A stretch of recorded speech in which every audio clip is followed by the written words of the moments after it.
First of all, I'd like to say thanks to Jeremy for giving me the invite to come here today and again to speak to you guys about a topic that's obviously very important, I think, here in the state of Arkansas, and that is dealing with herbicide-resistant weeds. If you've been in the state for any time, I think over the last 2 or 3 years, you've seen fields such as this. And I'm going to talk a little bit about this field a little later on in the presentation. But obviously today we're going to focus on herbicide resistance. I want to start off by kind of setting the framework, I think, from a global perspective in terms of herbicide-resistant weeds. And basically what I have here, this is the number of herbicide-resistant weed biotypes globally. And here's the time on the x-axis. And basically what we see is if we take a look from 1980, the late 70s, 1980, and we look through 2012, we see that each year we're losing more and more herbicides, and unfortunately this is increasing in a linear fashion, and basically it's not falling off here on the upper end. As of today, I went in this morning, took a look at the website. There's 393 herbicide-resistant weed biotypes globally. Now, why is that important to us sitting here in Arkansas? Well, the reason that's important to us is once we lose a herbicide, we're not going to ever be able to effectively use that herbicide again on that weed that's evolved resistance. I want you to think back to the mid-90s. The mid-90s was the use of Pursuit, Scepter, in terms of soybean weed control. We had some major issues in the mid-90s, and that was ALS resistance. And as a result of ALS resistance, we widely and rapidly adopted the glyphosate-resistant technology. Today, we still have ALS-resistant pigweed. When we go out and try to use, and I'll talk a little bit about this in a few minutes, but when we go out and we use an ALS herbicide today, for the most part, they're not effective in terms of pigweed control. So once we lose a herbicide, we're not going to ever be able to effectively use that herbicide again on that particular weed, and unfortunately, there's not any new herbicides that are coming. I'll tell you, over the next 5 to 7 years, you will not see a new herbicide mode of action. So obviously today, again, the focus of my talk is going to be best management practices. You may see them referred to as times as BMPs, and it's best management practices, again, for obviously dealing with herbicide-resistant weeds. And I think it all begins by us being able to identify our enemy.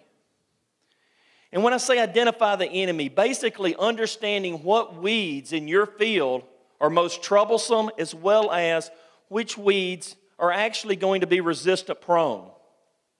If we think about the weeds that exist in the field, if you look at a field today, generally you're going to find about 25 to 30 different weed species in all fields. 25 to 30 weeds.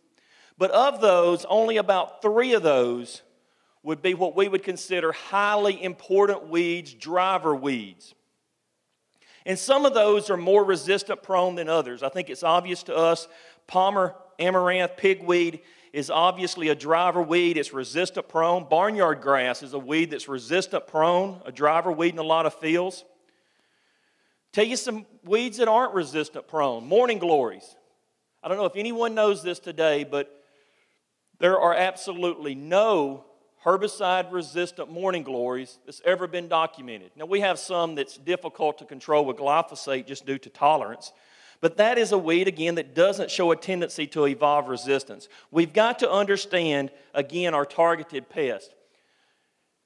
I've got 10 BMPs I want to share with you. First, we've got to understand the biology of the weed that we're dealing with. When does it emerge? I want you to take your weed, barnyard grass, Palmer Amaranth, whatever the weed might be. When does it emerge? If we don't understand when it's going to emerge, it's going to be very challenging to manage that weed over an entire growing season.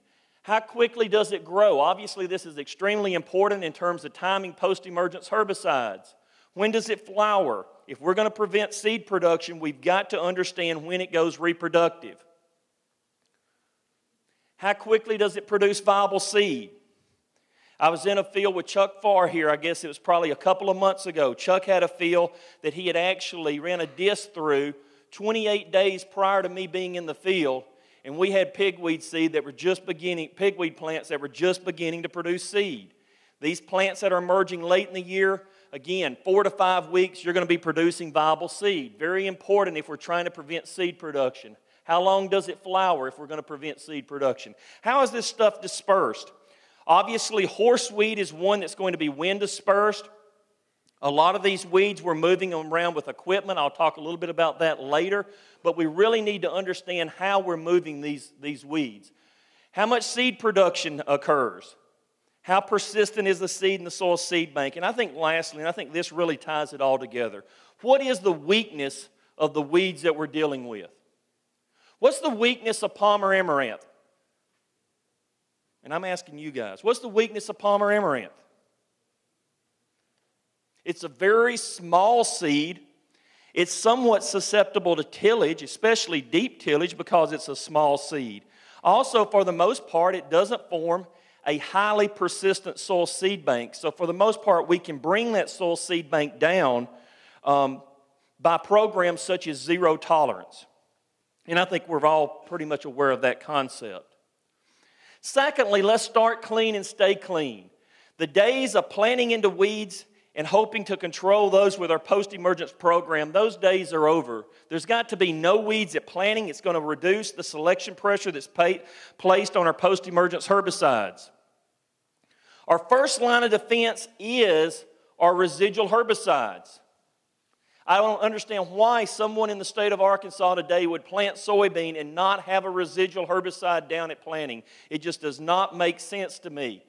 It's what's going to remove the selection pressure on our post-emergence herbicides, and also it's going to lead to a successful soybean production system. In general, we need to apply a herbicide every 2 weeks. I've done numerous studies over the past few years. I know Bob's done some. Ken Smith that was here has done some.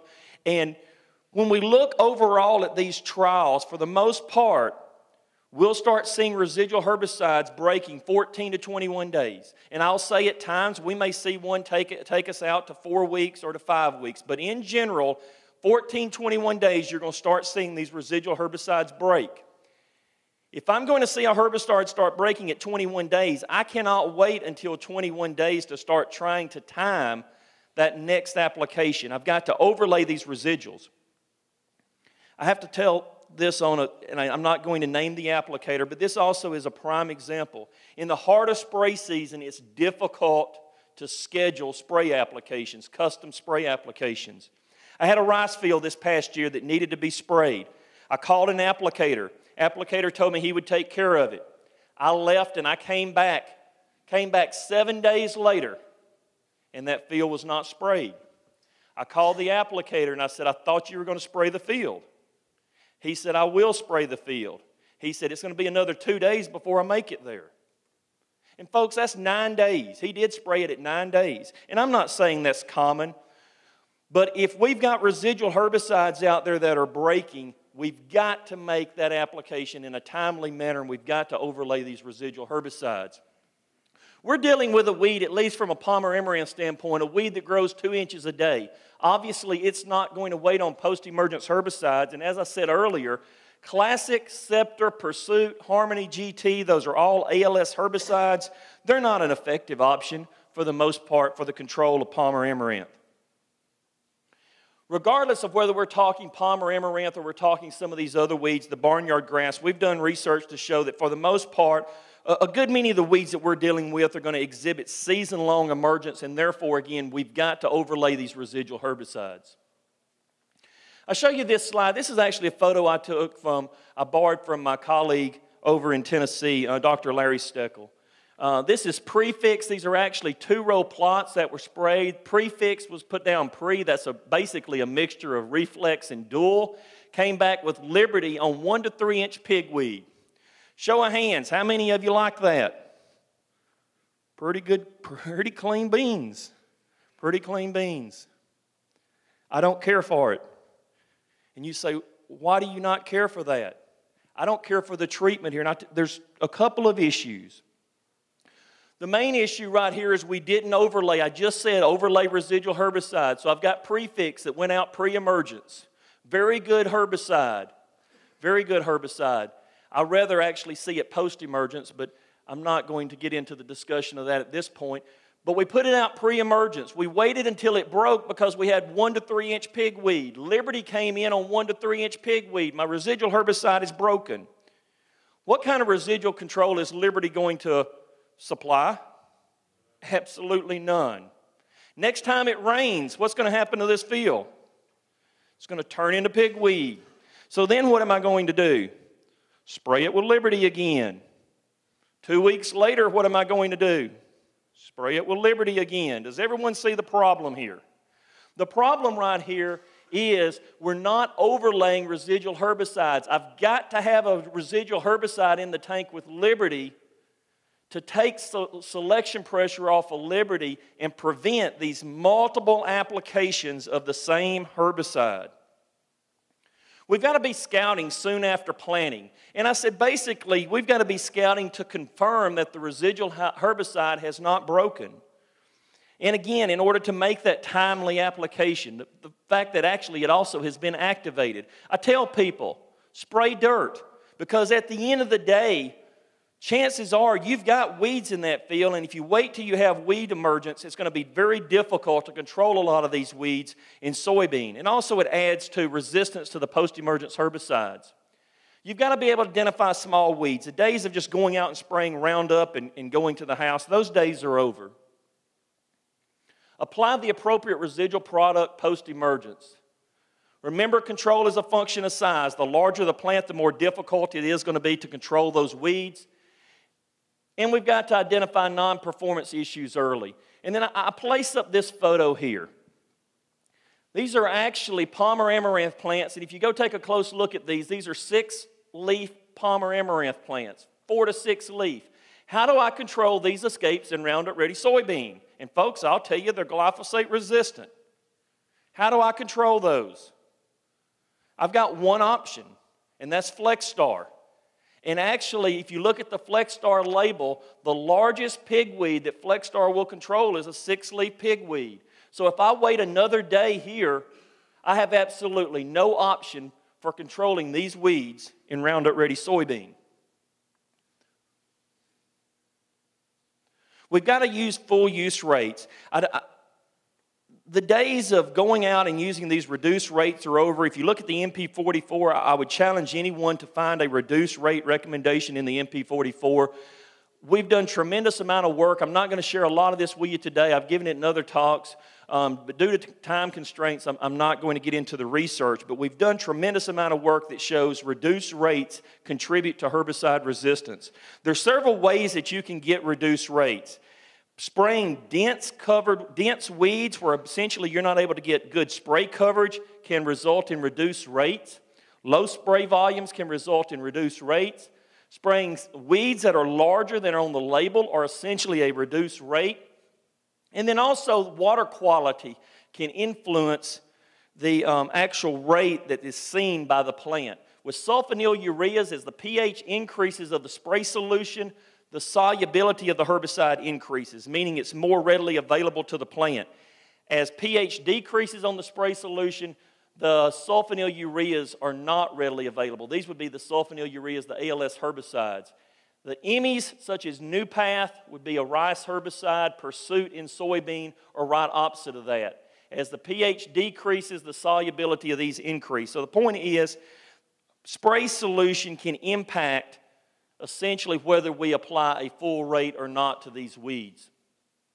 I come back to this field, and I gave a talk last week to Farm Bureau, and I promised not to try to duplicate that talk, but I did have this slide in there, and this is one I think really drives home the point in terms of reduced rates. And I've got to tell this. I saw this, actually I took this photo in 2011.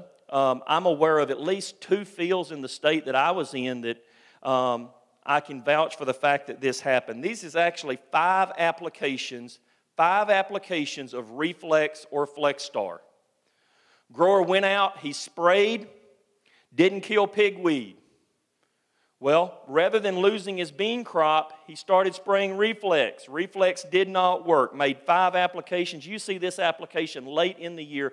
Folks, this is a prescription for loss of the PPO herbicides.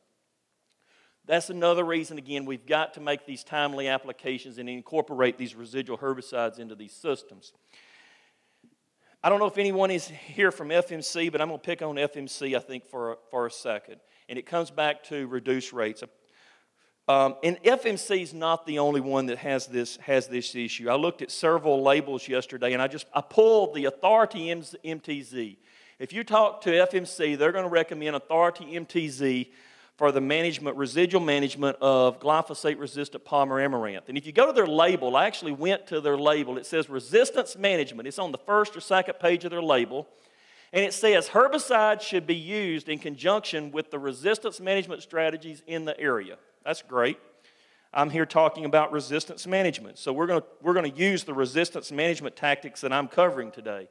And then they go on to say, do not use less than the recommended label rates alone or in tank mixtures. Do not use reduced rates of the tank mix partner. So if you're going to put something in the tank with it, use a full rate and make sure that whatever's in the tank, essentially, everything is at a full use rate to reduce the risk of resistance. You drop down further in their label and you get to the actual application standpoint. For a pre-emergence application, it comes in and it says, for Authority MTZ herbicide, application rates refer to rate table number 1 if you want to use a standard full rate. If you want to use a reduced rate, go to table number 2. Hold on. I thought we just said on the earlier pages to use full use rates. Folks, I've got a problem with this. And this is not only an FMC problem. There's numerous companies out there that are promoting tank or premix products for resistance management, and they're recommending reduced rates. And I'm going to go further and look at the label. So if you look at the label, actually, Authority MTZ is a combination of SPARTAN and metribuzin. And here's the sulfentrazone rate. There's 2 components there. Sulfentrazone, here's the use rates, the 1x rate, and metribuzin, this will be the 1x rate of these herbicides normally in soybean. If I go to the Authority MTZ label, it tells me for a full use rate, use 14 to 16 ounces on a silt loam soil. 16 ounces, you see what the breakout is. Folks, that is less than a 1x rate of metribuzin. Well, it gets better because they recommend now, if I want to just suppress the weeds but not control them, use 8 to 10 ounces. 8 ounces is 0.09 pounds of sulfentrazone and 0.1 pounds, and I'm going to refer you back to the top. Look what the 1x rate is. Folks, that's a prescription for resistance. Resistance to sulfentrazone, resistance to metribuzin, and folks, it's a prescription for resistance to glyphosate and anything else I follow this system with. We have got to get away from these reduced rate recommendations. I show you, here's a slide. This is some work that we did last year. And again, it's just kind of summarizing. These are available premixes and some of the recommendations that are being made by companies. Canopy, 4 ounces. DuPont likes to recommend 4 ounces. I had some conversations with them yesterday about this. Look at the metribuzin rate. 0.16 pounds is in Canopy. Look at Authority MTZ. We've already spoken about that. You can even get lower rates. Boundary at 33.5 ounces, you're pretty close to a 1x rate here. It's not that bad because actually we could be 0.375 on a silt loam soil. But here's Syncor. I'm just running just straight old Syncor at 2/3 of a pound. That's a half a pound of active. We can use that on a silt loam soil if we know which varieties are tolerant. I will tell you this. We did a variety screening program this past year, and I don't know if Jeremy has it up on the website yet or not, but there's about 300, 350 varieties that should, if they're not up yet, they should appear rather quickly, and the ones that we've screened and found to be tolerant to metribuzin. And here's some other data that this was actually averaged across 2 different sites that we had this past growing season. 4 ounces of Canopy, you can see 3 weeks after treatment, this is what it did for palmer amaranth control, about 73%. Look at the chlorimuron component. This is what chlorimuron did. Here's what the metribuzin component did. Again, low use rates of metribuzin, and here's a full rate of metribuzin. folks were selecting for resistance with these reduced rates. We've got to use multiple effective modes of action. And some of you that see me talk before, I really like to use this slide. And when I say effective modes of action, I'm talking effective modes of action on those 2 or 3 weeds, those resistant weeds that we're targeting.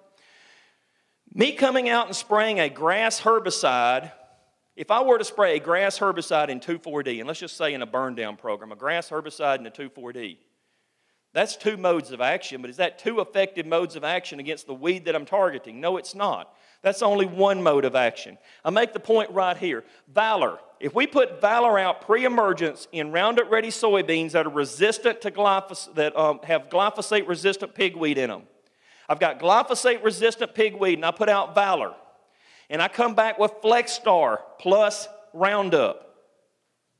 How many effective modes of action do I have out there for the control of glyphosate-resistant pigweed? Show of hands if you think I have 3. I've got 3 products out there. Do you think I have 3 effective modes of action for the control of glyphosate-resistant pigweed? Raise your hand. Do I have 2 modes of action? 2 modes of action.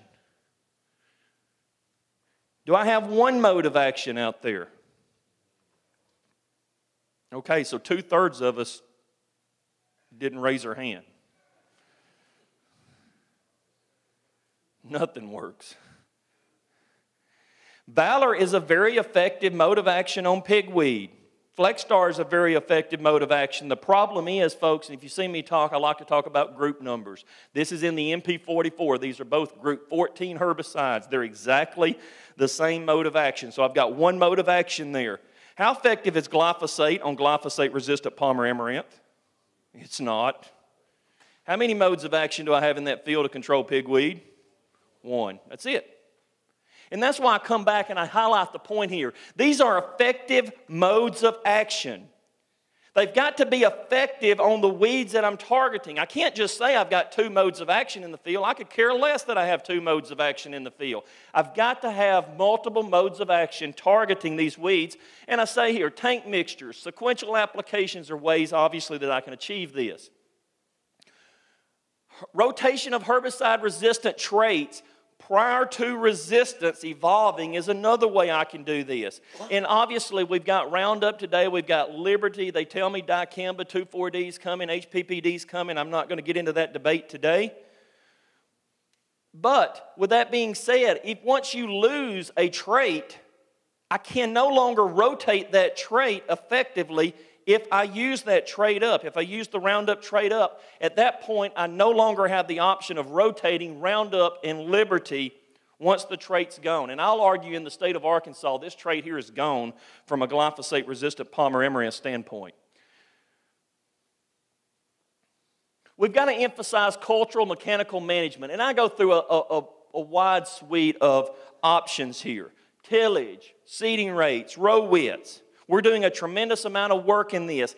Anything that we can do that promotes rapid crop canopy formation is going to help us from a resistance management standpoint because it's going to minimize the emergence of these weeds.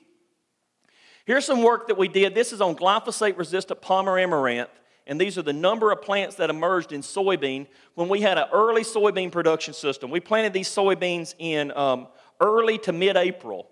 Here's a full season soybean system where we planted in May, full season soybean system where we had a rye cover crop, and this would be our standard double crop system with wheat. And what we were looking at here, the yellow bar is absolutely no fall tillage, and the white bar is actually a one-time, we didn't use it for 2 years, it's a one-time use of a moldboard plow. And folks, look, regardless of the production system I'm in, basically what it allowed me to do, I hate to say it reset the clock, but it reduced the selection pressure on the other herbicides that's going to be used in the field because the number of pigweed that emerged declined substantially. Actually, in most of these cases, we're talking about a 10 to 12-fold reduction in the emergence of pigweed just from a one-time use of a moldboard plow. And then also we can see the benefit, again, of the cover crop, the benefit of a double crop system where, again, we've got the wheat residue on the soil surface. There's a lot we can do from an agronomic standpoint that can help us with resistance management.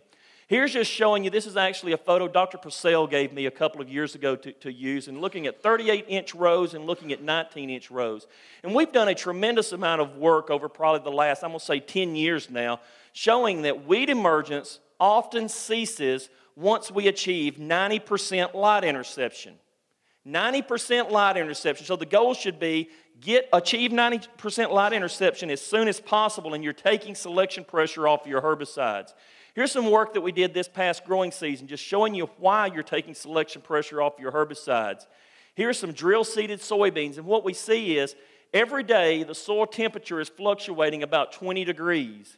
All of a sudden, crop canopy formation occurs. You don't get this daily fluctuation in soil temperature. The weeds will not emerge. Folks, that's a very effective resistance management strategy.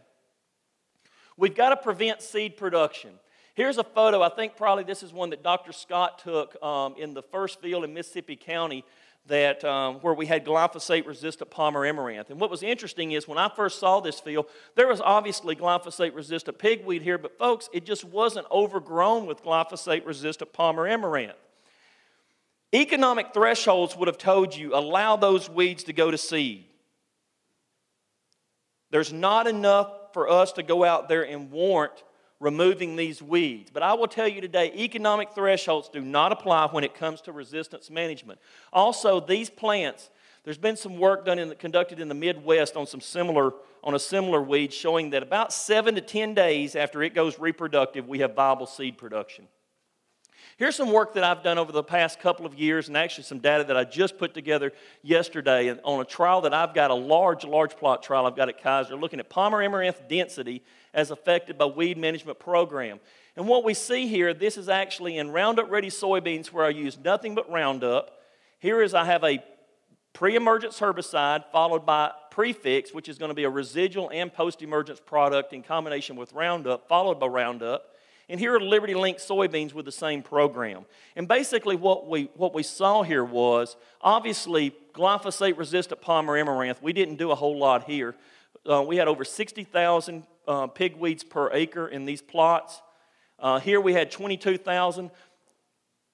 Our residual herbicides this year, folks, it was a dry year. It was a rough year on residual herbicides. Obviously, there's some value to the residual herbicide. Look at 22,000 versus 60,000. But here's the Liberty Link system. Liberty Link system, we averaged 141 pigweed per acre, and I will tell you these pigweed emerged late in the year and they were extremely small, and I'm going to show you evidence of that on the next slide. This is actually seed production per plant in this field. 16,000 seed per plant, 13,000. These plants here that emerged right prior to harvest produced 9 seed per plant. These plants were about 4 inches. We've seen these 4-inch, 6-inch pigweed. 9 seed per plant's what they averaged. Now, if you go back and look at this on a per acre basis, this program here, we had 247 million seed per acre produced, 78 million seed per acre, and we had 317 seed. I didn't say million seed. I didn't say 1,000 seed. We had 317 seed per acre produced in this program. The key here is we've got to prevent seed production. We've got to manage the soil seed bank. This right here is a system where I'm managing the soil seed bank. Obviously, we've seen some of these photos. This is one.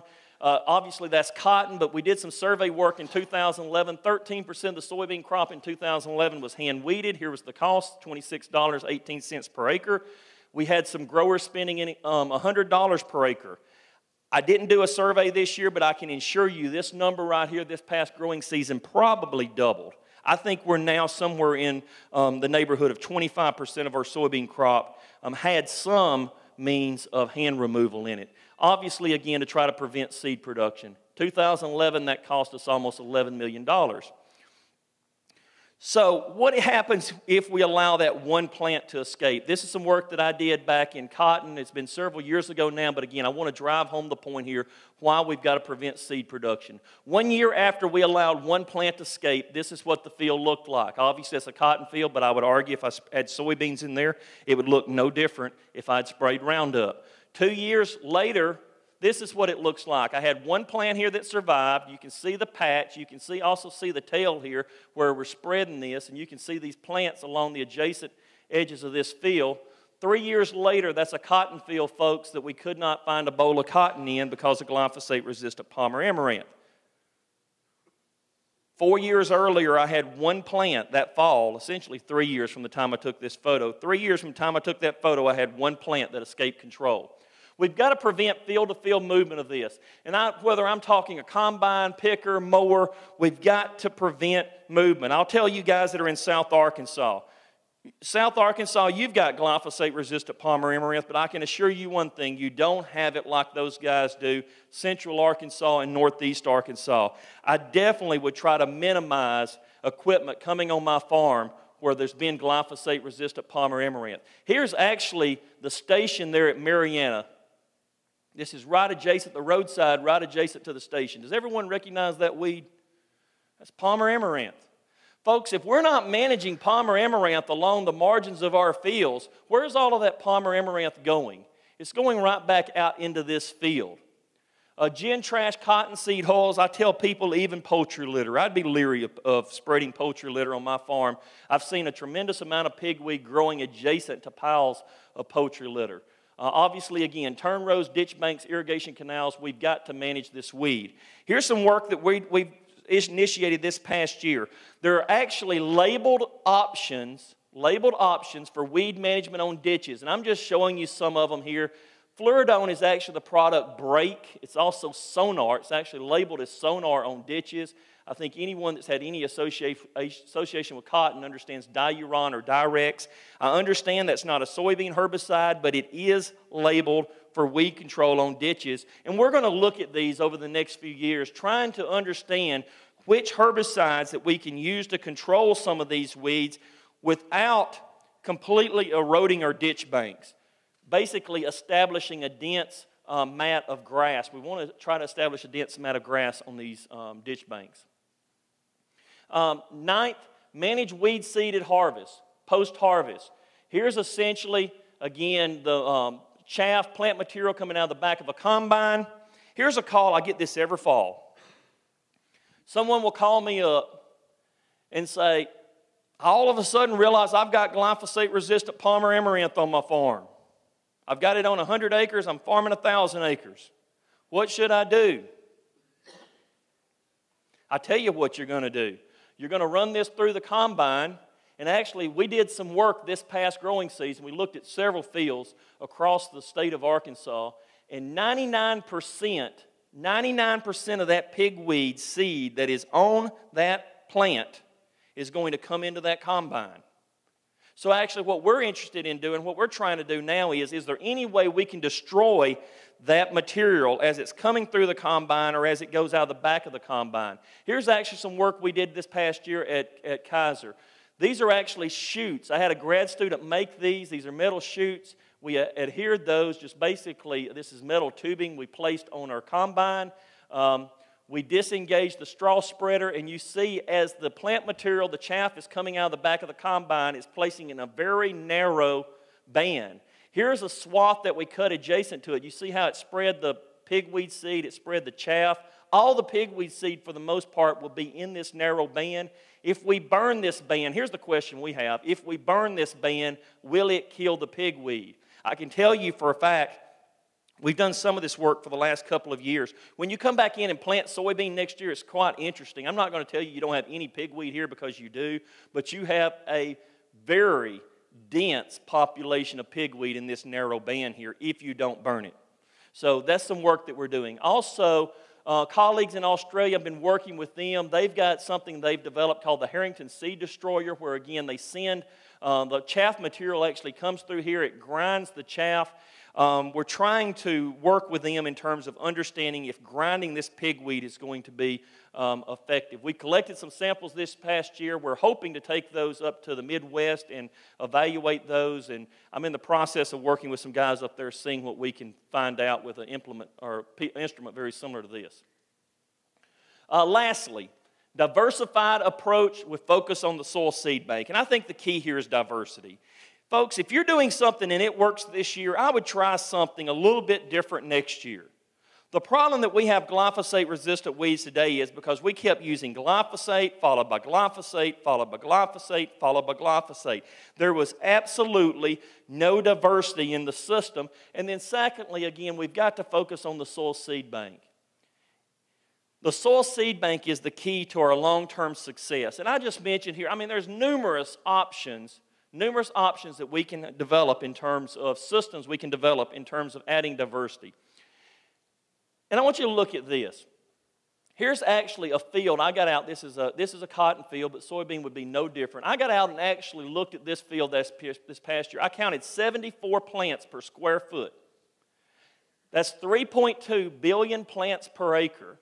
Let's say that I put Liberty in this field, or any herbicide in this field, and the chance of resistance is 1 in 1 billion plants. 1 in 1 billion plants naturally has the trait for resistance. My point here, folks, is if we're not proactive and we go into systems like this and we start putting Liberty, we start putting residual herbicides into systems like this, we're going to break these systems. We've got to manage the soil seed bank. If not, we're going to quickly begin to lose herbicides. I'm going to leave you with, I was sitting down yesterday and I want to leave you with these thoughts here. I've heard these year after year after year, and I just categorize these as fallacies regarding resistance management. Best management practices differ depending on whether I have or do not have a resistant weed. I have growers that'll call me or they'll hear my presentation. They'll say, "Doc, I appreciate your thoughts, but I don't have that weed. So what strategies can you give me?" The strategies, folks, the strategies are the same whether I have a herbicide-resistant weed or I don't. The difference is the management program and the cost of that program once you have resistance. But the overall strategies are going to be very similar. Herbicides alone can solve my weed problem. All I need is another mode of action. Just bring me another mode of action and this is over. And at the end of the day, that's not going to solve our problems. Obviously, I would like to see another mode of action, but that's not going to rid us of herbicide-resistant weeds.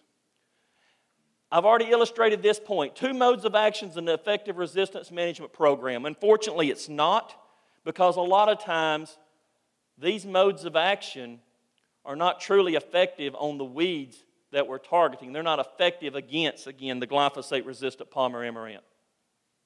Rotating soybean with corn or rice is going to keep me from having herbicide resistance, folks. Rotations, there's obviously value to rotations from a resistance management standpoint. It's not going to solve the problem. Once I have a resistant weed, I can get rid of it and effectively use that herbicide again. I will tell you that is not the case at all. Once you have resistance, we still have ALS resistance today from the mid-90s, and we haven't used ALS herbicides on some of these fields for 15, 20 years now. You will continue to have herbicide resistance. Allowing a few weeds to escape control each year is okay. I think I've already illustrated that is not the case. I don't need to worry about managing weeds that aren't in the field. At the end of the day, they aren't going to impact my bottom line. Yes, they will impact your bottom line as, again, those weed seed continue to move in that field and we continue to lose herbicides. Weeds that emerge after an early harvest aren't a concern. They will only produce a few weed seed, and at the end of the day, they're not going to impact my production system. Folks, we have individuals that are growing early planted soybeans, and I saw soybean after soybean field this past year. We were harvesting late August that was grown up with pigweed by the end of the year. I can guarantee you that will impact your management program for 2013. And lastly, I hear this a lot of times when I go north and I start talking to individuals in the Midwest, and I just cringe. That weed will not grow here. It's too hot, it's too cold, it's too dry, it's too wet. These weeds that are resistant prone have a tremendous amount of genetic plasticity, and they adapt quite readily to our production systems. And with that, again, I'd like to thank the Arkansas Soybean Promotion Board for, again, their continual support of weed management research here in the state of Arkansas. And with that, I'm going to open the floor to questions.